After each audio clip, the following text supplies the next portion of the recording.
wabarakatuh. Kembali dengan saya di YouTube channel Tri Apoko. Oke, kali ini saya akan coba melanjutkan materi sebelumnya terkait dengan type of sentences. Oke, this is the third type of the sentence. What is it? Nah, jadi kita akan membahas tentang complex sentence atau kalimat kompleks. Oke, apa itu complex sentence atau kalimat kompleks?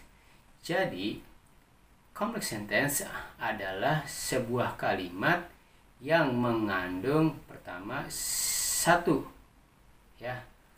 independent clause dan satu atau lebih dependent clauses. Oke. Nah, sebuah independent clause itu bisa berdiri sendiri. Kenapa? Karena memiliki subjek dan predikat, sehingga dikatakan as a complete sentence. Nah, tapi kalau dependent clause, walaupun dia punya subjek dan predikat, tapi dependent clause ini tidak bisa berdiri sendiri. Oke, there are kinds of clauses in complex sentences. Jadi setidaknya ada 3 jenis klausa dalam membuat complex sentences. Apa saja? Pertama adalah adjective clause, lalu yang kedua adalah adverbial clause, dan yang ketiga adalah noun clause. Oke, kita coba lihat contohnya seperti apa tentang jenis-jenis klausa dalam kalimat kompleks berikut ini. Oke, sekarang kita lihat contoh-contoh complex sentences pertama dengan menggunakan adjective clauses.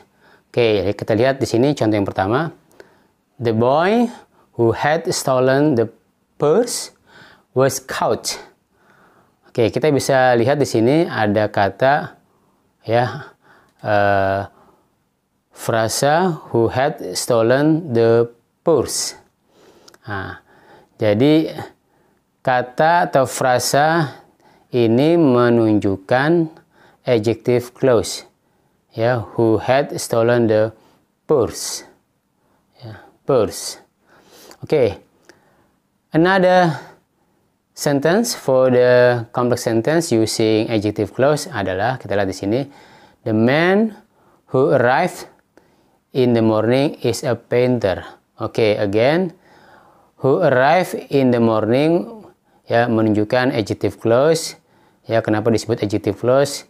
Karena mendeskripsikan sifat dari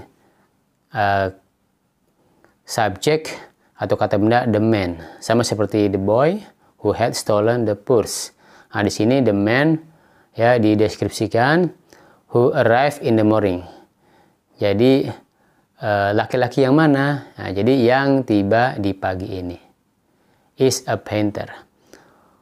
Oke, yang ketiga, the book which I will buy is about online learning in Indonesia. Nah, jadi di sini menggunakan which.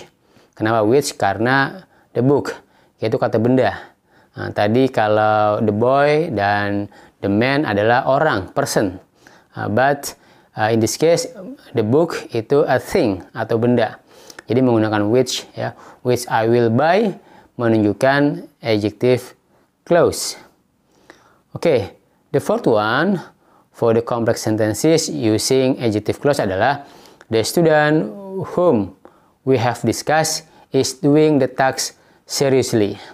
Nah, di sini menggunakan kata whom.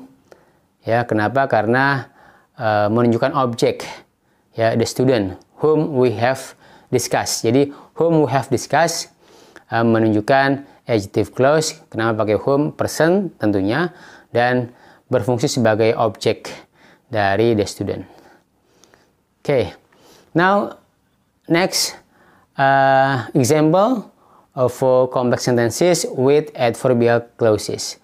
Oke, yang pertama, when I went there, the door was locked. Nah, di sini ada subclause yaitu when I went there.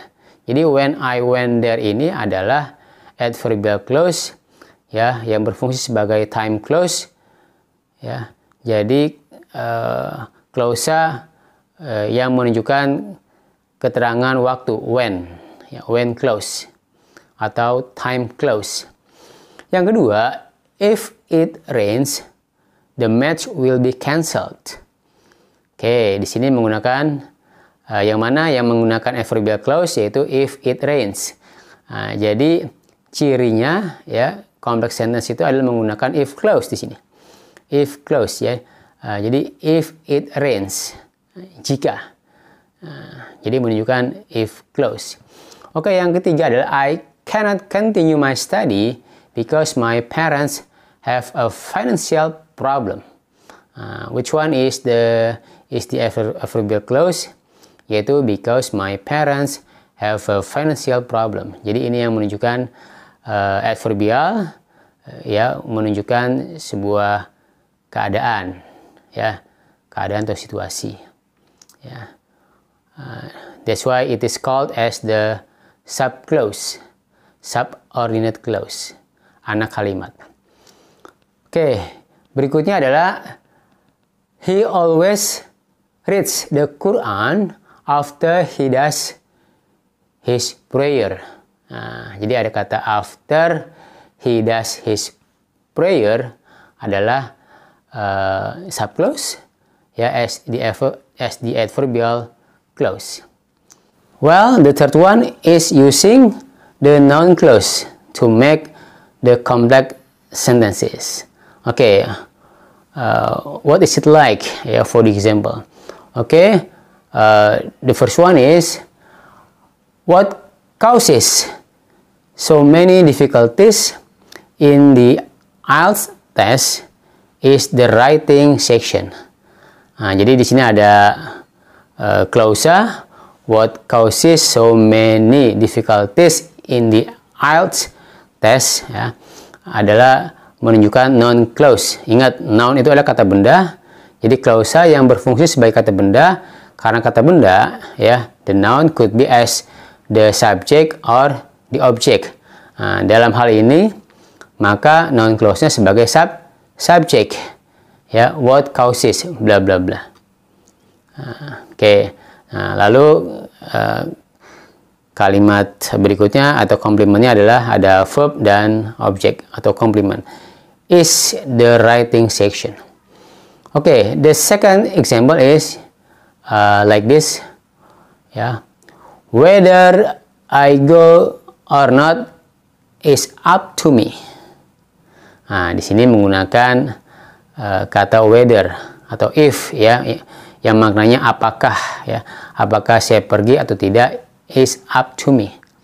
Nah, jadi mana yang menunjukkan noun clause yaitu whether I go or not. Nah, ini sebagai subject, noun ya, noun as a subject. Okay, and then the third one is ya, I do not know where you live. Nah, untuk yang contoh yang ketiga ini adalah where you live ya, menunjukkan noun sebagai objek ya. I do not know where you live. Ya. Oke. The fourth one is using that clause as the noun clause. Nah, jadi kita juga bisa menggunakan that clause ya untuk membentuk sebuah complex sentence. For example like this, it is essential that children have enough leisure time. Nah, di sini sama ya seperti where you live. That clause di sini adalah sebagai objek ya, kata benda sebagai objek. It is essential that bahwa children have enough leisure time. Okay, I think that's all for our discussion today. Hopefully you could understand. Nah, jadi saya berharap dari contoh-contoh kalimat kompleks ya, dengan menggunakan jenis clause, mulai dari adjective clause, lalu adverbial clause, dan yang terakhir ada noun clause. With some examples, you could understand this more and better, of course. Ya, itu harapan saya.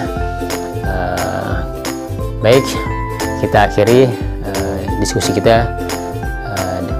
Assalamualaikum warahmatullahi wabarakatuh.